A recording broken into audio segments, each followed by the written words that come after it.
Hey folks, it's Keith Beardsley of the Beardsley Real Estate Team with Century 21. Back today with another video to help sellers sell their home. So this is a process that I like my sellers to go through, and I think it's one really that every seller should go through. And that is act like a buyer. Now, when you live in a house for a number of years, and if you're a senior, maybe 20, 30, 40 years, you never know, we come to accept our house as it is. Little things that bothered us, years ago, don't bother us now. We're used to them. Things that should have been fixed, but maybe weren't because we put it off because it was a small job and so on, doesn't bother us now. But we're asking a buyer to do what? Spend 400, 500, 600, 700, $800,000 of their money and go into debt with a mortgage for a long time. They are going to look at everything. So what this video is about is to try and give you an idea as to what your buyers will see. Because what they see determines if they're going to be interested, not interested, how long they'll stay in the house, and so on. So this is an important video. So if you're thinking about selling your home and getting it ready to sell, watch this one. Right? It may just make that big difference for you. All right, so the main thing to remember, buyers see everything. Buyers are looking at everything. They're going to be very critical. Like I said, we're asking them to spend a lot of money. And even more important, you're competing with all the other houses in your price range. Now, depending on where you live, I cover a lot of the rural communities. There may only be 2 or 3 other houses in your town in your price range, and you might look pretty good next to them. But if you are living, say, in Metcalfe, there's probably a seller in Osgood or another one in Russell or maybe Kenmore or Vernon or Winchester, same price range. And maybe it's within driving distance for the buyer's work and so on. So when you think and you look around and you only see 1 or 2 houses in your town, that's not just the only competition. There's lots of others out there. And the internet makes it very easy for people to find them. And the internet really is one of the main factors in how people buy houses today. I've seen statistics, 92% of the people start looking online at houses. That's a lot of buyers. So certainly when you get ready to sell, how your house appears online is going to be absolutely crucial.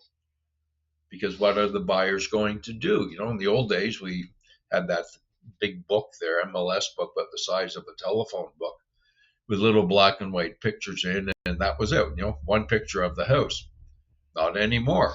Most houses now have 20, 30, 40, 50 pictures. Yes, that many. And the buyers are going to look at every single one of them, and they'll be critical of every single photo. So some of the ways you can sort of counter this is, as the title says, if you're selling your home, act like a buyer. So how do you do that? Well, number one, I would say take a clipboard. It's always probably the best way to do it. Take a clipboard, walk across the street from your house, whether it's a highway, a road, lane, whatever you've got. Walk across the street and turn and face your house and start making notes. Because what you see is what the buyers see. Because what they're going to do, they're going to look at your house online, then they're going to drive by it, probably in both directions. They may even slow down, take a long look at that house. They've pretty well made up their mind now if it's worth looking at. So what you need to do as a seller, let's look at what the buyer sees, because that's where the decision making is. The decision is not you, should I fix this or don't fix this. It's the buyer saying, do we take a look at this house or is it going to be too much work? So stand across the street with your clipboard. Whatever you see, that's what the buyer sees. What doesn't look quite right? Are the bushes around the windows, under the windows, are they overcrowded? Are they overgrown? You know, is the flower garden well kept? Are the steps in good shape? Can they see maybe a cracked window somewhere?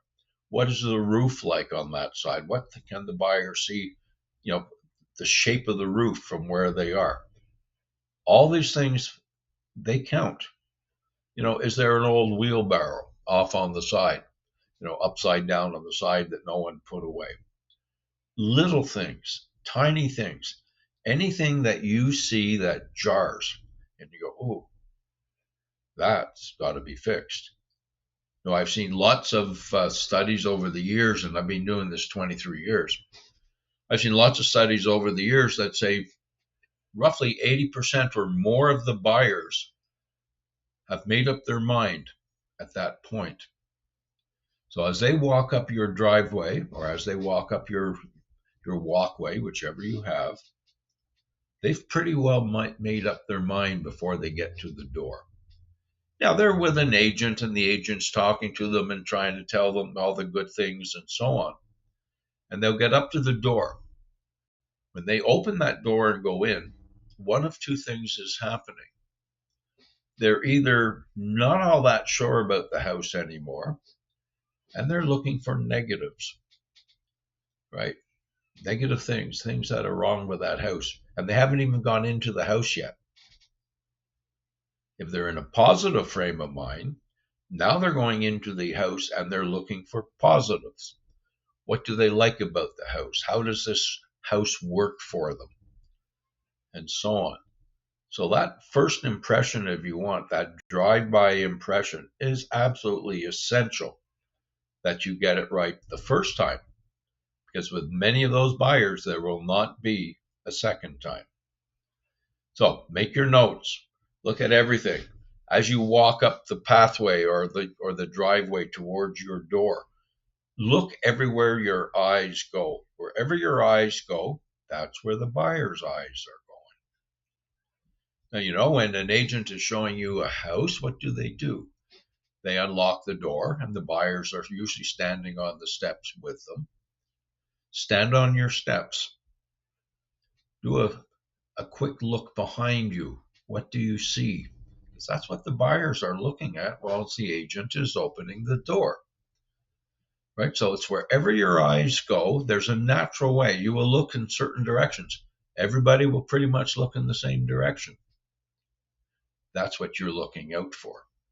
So think of that now. Now you get inside the door and you're standing in the foyer.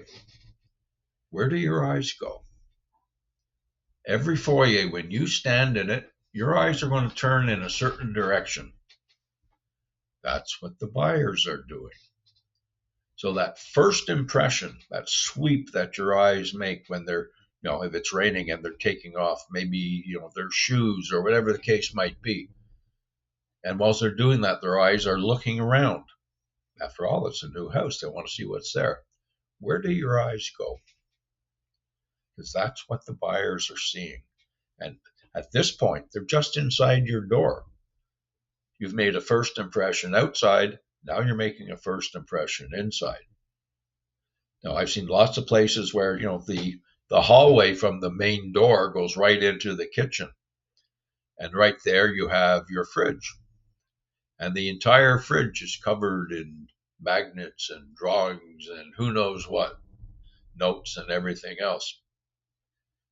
Is that what you want to be your first impression that a buyer gets?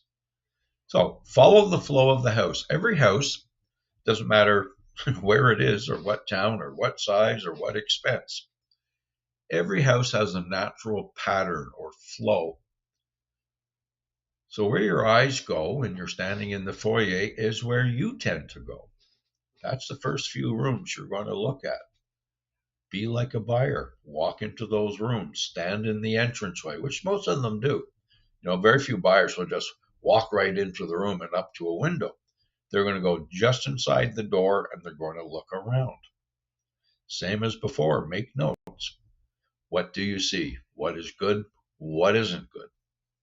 And continue through the house, following your eyes, following essentially the flow of that house. Get into that kitchen. Yes, that's a key room. You make sure that kitchen is absolutely perfect. And we'll go into some ideas after, but decluttering, tidying. How many people have a cabinet with all sorts of cookbooks thrown into it? You want the buyer to see that. What's your counter space like? Is there enough counter space for maybe 2 or 3 people to stand in that kitchen and put something together? Is there an eating area that the family can get around?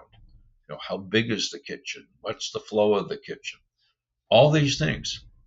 And yes, it's nice if you have a brand new kitchen, but you can have a brand new kitchen and the buyer's going to go, not for me. One of the reasons you don't spend a lot of money renovating a kitchen just to get your house for sale. So after you've done that, go upstairs. Look at the bedrooms. Again, same way. The buyer's going to walk down the hall. Buyer has to get down a hall to get to your bedrooms in most cases. What is the buyer seeing? Is the hall dark and dingy? Should you maybe increase the wattage of the lights in there? All sorts of things. Do the same thing as what a buyer would do. They're going to look at that bathroom. That main bathroom has to be absolutely perfect. Doesn't have to be modern and super up to date, but it has to be spotless. And that's one of the rooms that will make or break the sale of your house. And yes, there's little things you can do to fix it up and so on, but once again, you don't get a lot of money back on renovations. So use what you have, make it as perfect as you can. So for every bedroom, same thing. Stand in the entranceway. How roomy is it? Does it look cluttered? Is there too much furniture in it? Lots of bedrooms that I see, the people have added, a couple of night tables, a couple of chest of drawers, and all of a sudden it's very cramped and crowded. How does yours show? Open up the cupboard doors. Now, this isn't COVID-19. In COVID-19, people were told not to go touching stuff. Not anymore. People will open the cupboard doors. Are they jammed with clothes so there's no room to move? Or have you taken out the ones you're not using and packed them away right now? Does that cupboard look spacious enough? Especially those, and I'm thinking primarily of seniors, who have those older bungalows from the 60s and 70s with the much smaller cupboards than what we have now. These are little things that you can do, little things that you can fix up. So assuming at this point you've gone through the main floor, the upper floor, well, you head into the basement. What do you see when you're at the top of the stairs, right? Your eyes go to the bottom. What do you see? Well, that can't be cluttered. It has to be super clean. Are there handrails? Because a lot of people, we see a lot of stairs and they're steep. They go straight down, no handrails. That's a turnoff for a lot of buyers. If you look at, for instance, when you get down in there, is it dark and dingy? Is it damp? Dark and dingy can be fixed with lights. Damp, if it's damp, especially in the summer months, you can fix it with a dehumidifier. What are the windows like? If the windows are small and they're not letting in a lot of light, the last thing you want is fairly heavy curtains on them. If you are, maybe it's your, let's say, movie room for you. How's the furniture arranged? Is the furniture arranged to make that basement look nice and big? Again, little things to think about. Think of all of that. Now, before you go outside, you're going to do maybe one other thing. If there's an inside door to the garage, someone's going to open it and look. So when you look from the house, not from the front, but from the house into the garage, what do you see? How much clutter, how much mess, how dirty? But they will look from there. You flip the light on, right beside the door. Doesn't brighten up the garage enough, right? Little things. But think of it as sort of a calculator. One little thing adding up after one little thing after one little thing. And pretty soon you've got a number that the buyer's saying, yeah, too much work. Don't want this. The next step, very simple one. Most of us now have a patio door. Walk out. Look out your patio door first and see what you see, because if it's raining, they're not going to go on your deck. What do you see looking out the patio door window? All right. How neat is the yard? How spacious? Are the bushes trimmed? Is the grass cut? If you have a really nice deck, set it up, unless, of course, it's pouring rain, but set it up as though you're entertaining. Put up the umbrellas, put out some placemats, put out some glasses, get the barbecue sitting there. All sorts of little things to make it look like that buyer will say, oh boy, wish we were living here. Different things will sell your house, and it's not necessary to go and spend a ton of money on it. And thinking of rooms and spending money, many of the older homes have wall-to-wall carpeting. It's not going to make or break a sale, but you do have to have it clean and professionally clean, not be cleaned. All right, I can tell a big difference if I was to clean a carpet versus a professional. So we might think it's clean, but let's get it professionally done. The windows. When you look out the windows, what are you looking through? Are you looking through a wall of dust and dirt and grime, or is it a nice clean window? Remember, we're asking that buyer to spend hundreds of thousands of dollars. We might say it's fine. I might say my patio door is fine. I don't need to clean it. It's fine for me, not for a buyer. So lots of little things you can do. Hopefully this gives you some idea, but seriously, become a buyer. Pretend you are buying your home. And of course, one of the questions would be, when we buy this home again? Because you know the faults and you know the good points for that home. Now, we do offer a free market evaluation, and I usually say, no phony baloney, no fudge numbers, no nothing, just the facts. Anyone who knows me and has seen me at work knows I'm only interested in facts, nothing else. And everything else doesn't matter. It's what do the facts tell you, because that's what you're going to use to make a decision. Happy to do those for you. At the same time, I'm a certified seniors real estate specialist, real estate negotiation expert, and a certified seller specialist. So lots of things that can help you if you're going to put your home on the market. Like I say, I'm happy to sit with you and have a chat. And for those of you who know me as well, I do not pressure. I do not arm twist.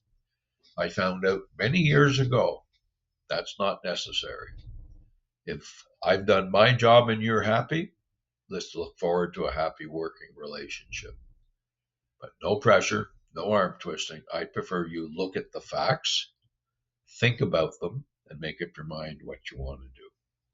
So you can always call or text me, 613-552-0851. Or you can go to our website, beardsleyteam.ca. Lots and lots of information, client reviews, all sorts of stuff on that site. Lots of things that will be of interest to you. So that's it. If you're thinking of selling, good luck with it. Hope you call me. It's Keith with the Beardsley Real Estate Team and Century 21. Have a great day.